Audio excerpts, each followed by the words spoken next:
Picking up some of the words that were mentioned in the sermon,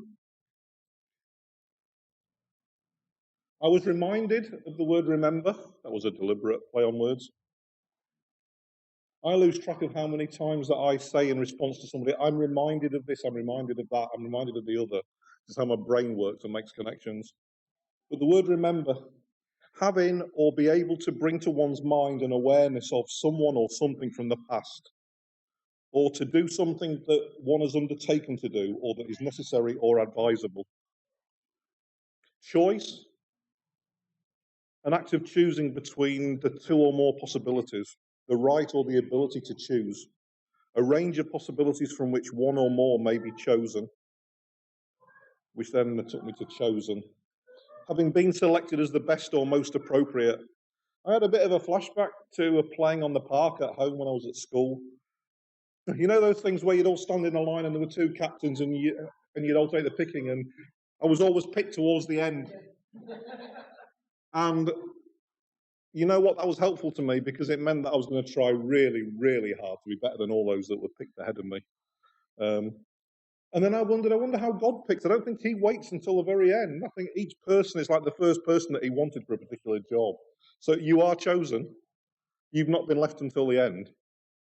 God's chosen you because you're first in his line for whatever it is he's calling you to do. Just wanted to remind you of the Rick Warren 3 phrases. Divert daily. What are you doing this week? Or even today, to divert daily. Withdraw weekly. What are you going to do this week to withdraw? And then abandon annually. What are you going to do this year? Or at some point this year, it might be this week, to abandon annually. Being reminded of Rick Warren reminded me that he retired from Saddleback in California in the past week or month. I saw somebody commenting on Nicky Gumbel. You know Nicky Gumbel, he started Alpha. He's the lead minister at Holy Trinity Brompton in London. He's retiring. I said to the elders as we were praying before the service, I was shocked that he retires. You get to the point where everybody's like indestructible and will just carry on.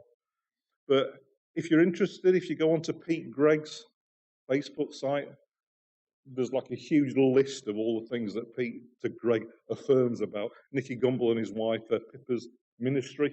Some amazing statistics in there of how many years he served, how many alpha groups have been started, the countries that he's involved in, etc.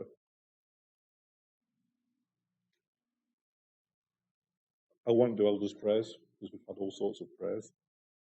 We'll sing our final song and then we'll close.